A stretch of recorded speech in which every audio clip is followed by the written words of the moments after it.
Well, hello there and welcome back to Facts Bitters. We recently got some new piece of info regarding Far Cry 7, the upcoming entry in the Far Cry games. Now, after reading that info, something clicked in my mind, and I got a glimpse of all of the previous Far Cry games.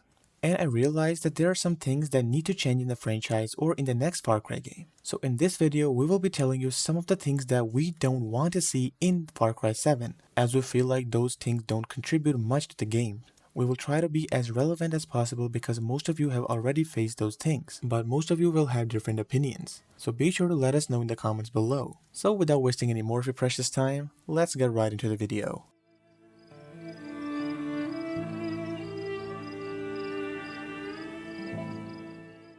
The story of Far Cry games is pretty much simple. The whole story basically revolves around your character who gets somehow trapped in a mysterious island which the whole world doesn't know about, or in a location which is completely overrun by cultists or a gang. The leader of the island is trying his best efforts to kill you, and in several moments of the story he also captures you, but lets you go for some reason, and in the end you have different choices for different outcomes, and every Far Cry game has this sort of option. And there is also a hidden ending which revolves you leaving the island in peace. Well, we don't want Far Cry 7 to follow the same pattern, but bring something new and diverse to the franchise. Maybe this time let us play as the villain, because the villains are the ones that are teased in the game's box art, and it's been a tradition in the Far Cry games. So why not play as the villains in the main story, rather than in the form of a DLC? It will surely gain a lot of audience and the game will be a success. But we know this won't happen, but some sort of changes in the story are definitely needed.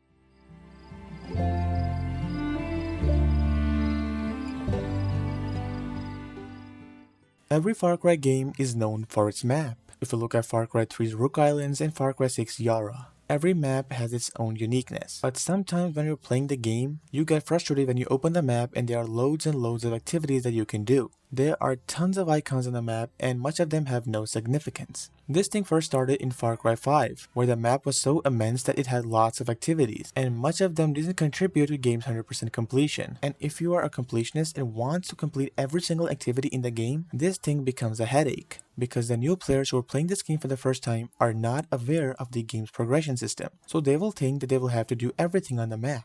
And to be honest, the game's progression system isn't well defined. The same thing applies for Far Cry New Dawn and Far Cry 6, where the maps are so large that you have to unfog them first to reveal the amount of activities. And the concept of radio towers was removed after Far Cry 4, so we don't want Far Cry 7 to suffer the same thing, which is a lot of icons on the map, because not only it will confuse the players, but will also be a major source of headache for most of you.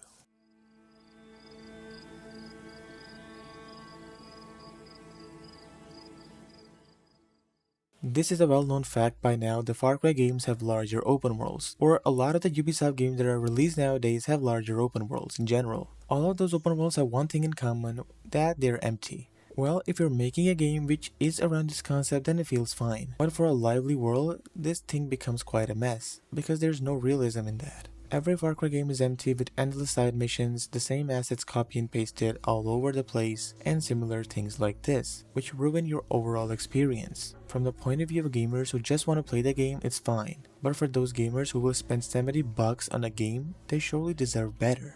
A game with details and a good open world is a must for Far Cry. And we want Far Cry 7 to have a good open world with a lot of details and a lot of realism. And we're also okay if they give us a small scale map.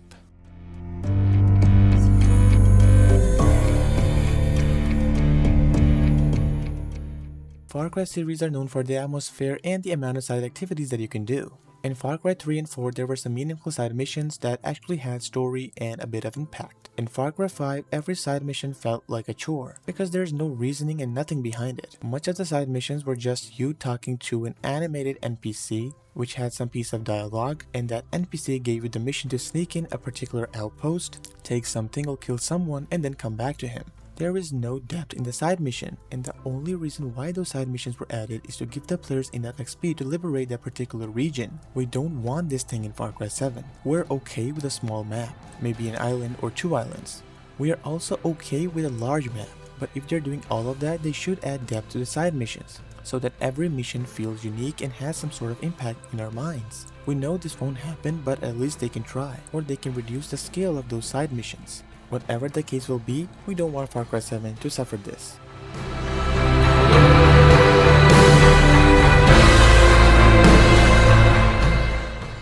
there needs to be some sort of changes in the progression system. As we mentioned earlier, the game story is still the same, but if they want to make the story the same, they should do changes in the progression system. Well, the progression system of Far Cry games is pretty much repetitive. From Far Cry 3 to Far Cry Primal, the system was the same, but in Far Cry 5, the progression became a lot more repetitive. The games became just like Just Cause games, where you just had to blow things up to ease your frustration. Well, it seems and feels good for a few hours. But when you're continuously playing the game, this thing becomes quite repetitive and boring, and players become annoyed.